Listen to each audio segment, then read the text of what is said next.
Hey everybody, it's Steve with Sky194, and I appreciate you taking the time to visit my channel, check out my video.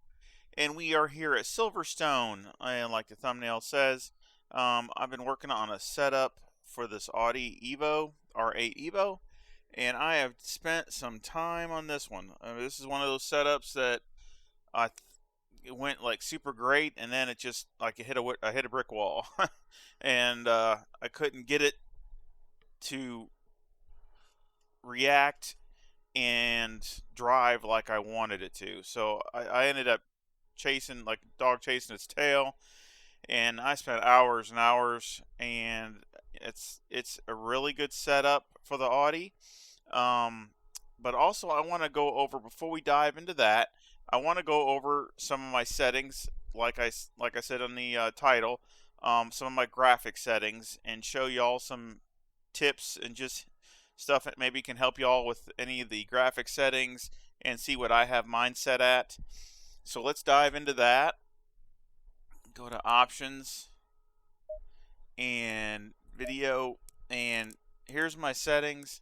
Of course, I have a widescreen monitor, so it's 3440 by 1440, and I put my monitor is 144 hertz, so it's a refresh rate of 144.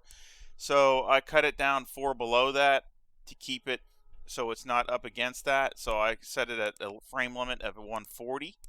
And of course I got VSync and all that disabled. I got my resolution at 100%. Everything's on Epic. Anti-aliasing's KTAA. On another video I did try to use temporal, but it's still ghosting a lot. But it looks good, but in certain instances you see a lot of ghosting. So I just went back to the KTAA. Effects and post-processing are Epic. Foliage I got mid, texture is Epic.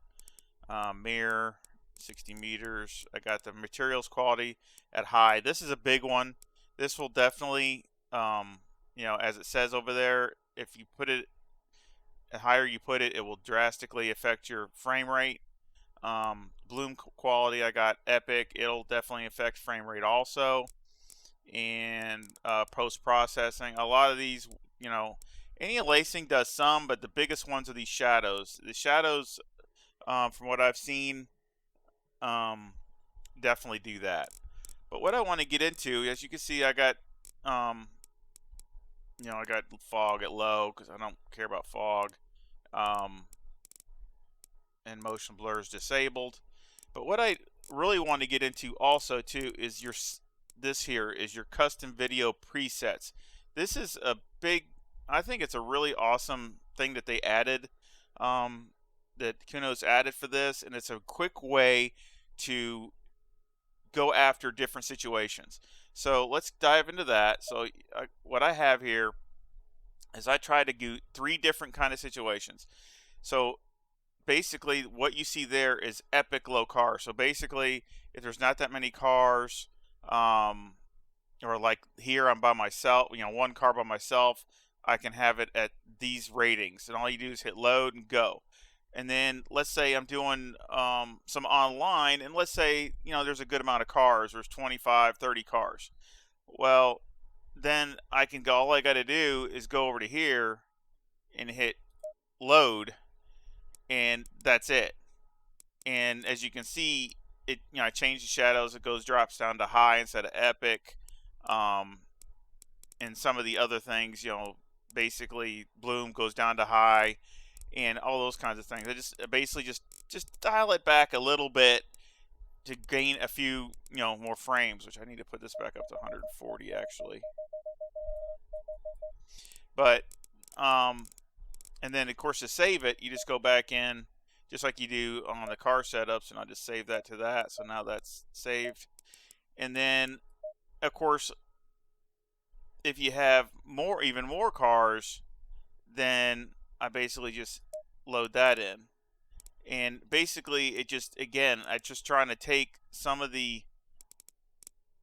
like I got materials quality now down to mid. I just did a few things down, just a couple big ticket items as far as frame rate, and knock those down just a little bit, which I still can go over those and go back in and of course then you hit apply. But I mean, you can go back in and still adjust those down a little bit, but it's really quick, because that way if you get into multiplayer and let's say you got some huge field, you can try one setting but maybe it drags it down too much. Well, then you can go in real quick, just go in your options, hit that, load it, boom, it's already set, and then you can gain, maybe it'll get you another 10 or 15 frames. And so I wanted to show that because it's a good way to go, but to cut your time down, as far as, especially when if you're in a rush in your multiplayer or something. But again, the shadows take a big hit as far as your frames, and of course your materials quality is one of the biggest ones, and so is bloom quality. Now also, when I have the virtual mirror on there if I don't have a screen in the car that you can see. So I have that. You can disable that in the HUD, and that's in the HUD, and you can just basically disable that if that also hurts your frames also. So that's that. Let's go back, and then on the view, I'll have to go into the car on that one. So let's go into the car. And then also I wanted to go over just basically, my field of view is 38 on all the cars, on all my cars. And I have 46 look with the wheel. And that's the one thing I've had a lot of people comment about that, as far as looking through the apex, looking through the turn. And I really like that. And it helps with this A-pillar here, that if you're trying to look through it a little bit, sometimes certain cars get in the way. And this really helps with that you can judge it a little better. But I mean, everybody's different, but I just have mine set at 46. That's where I seem to like it. So I just wanted to show that also. So now let's go ahead and do the replay, get started on that.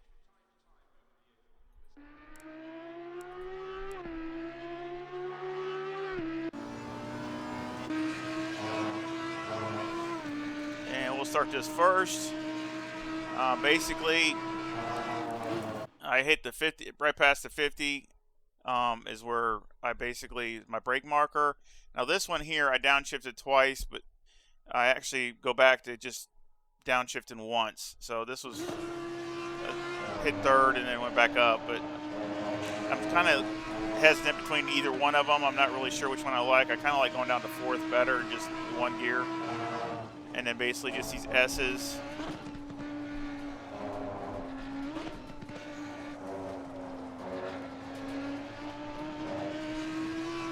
Which are, to me, one of the hardest parts of Silverstone, because if you get the car swinging, it'll lose it. So, and here, basically, right there at that curb is where my brake marker. And I try to hug this.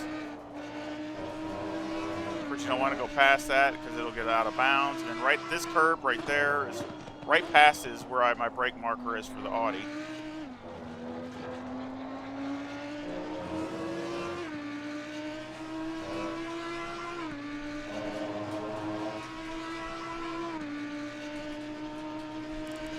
And right here, where it changes, where the green is where pretty much my brake marker is.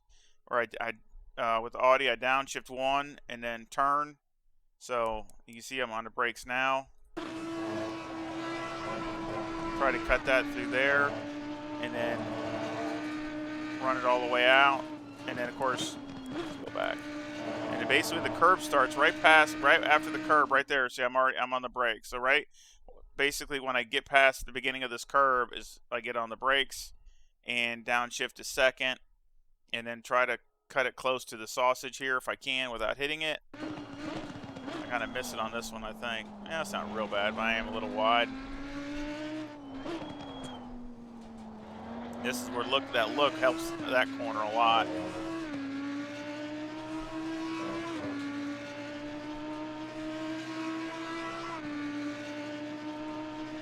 And then right here at the beginning of this curve up here, right there, or I mean not that one, I mean right where that sign is. See, right there. Right at the beginning of this sign is where my brake marker, and basically downshift a second, and then go through that, hold that real tight through there.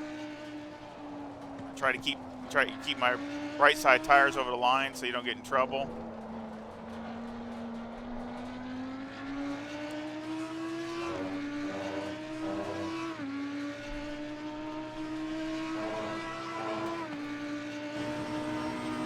I did it again. There we go. And that was a 159.12.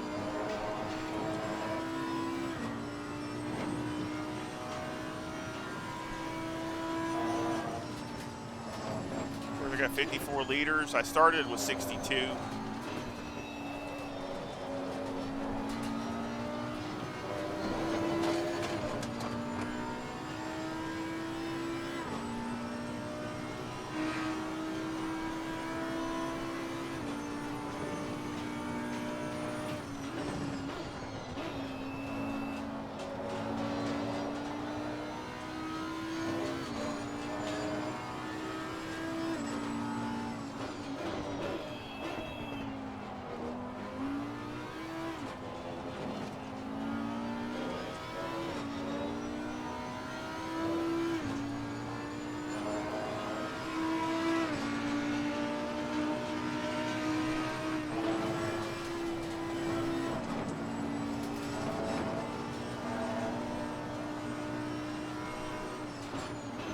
So I ran wide here. I missed that by about almost a car length, really. This track is, you know, it's just so many compromises between speed, between handling, between braking.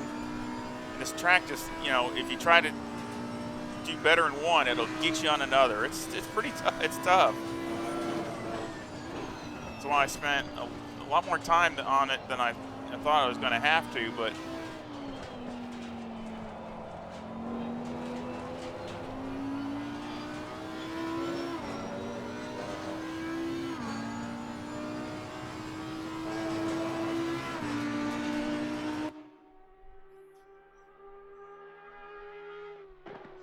that was a 158.94.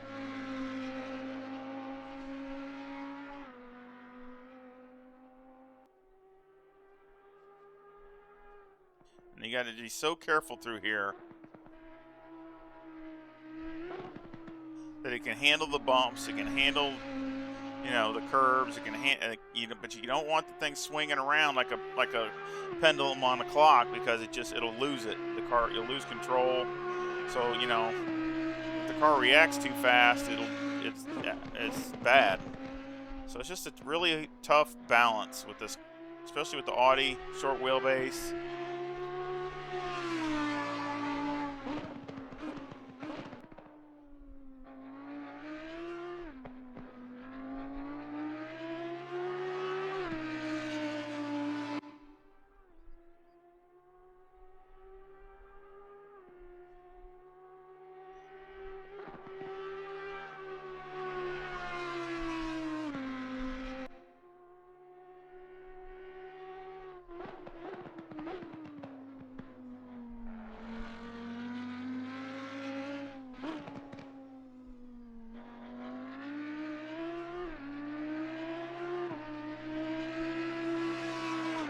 Also, I mean, hopefully they'll be going tonight. The CP servers have been down, so I mean, if they're up, you know, I'll try to see if I can get some races in tonight. But if they're not, then, you know, I might try a quick join or something. But there's no guarantee I can get that. So just not sure what the content's going to be coming out. I'll just have to see what I can do.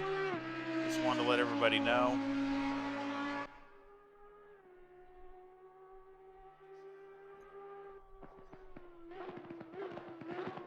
And that was a 159.08. So I mean, I think it's pretty consistent.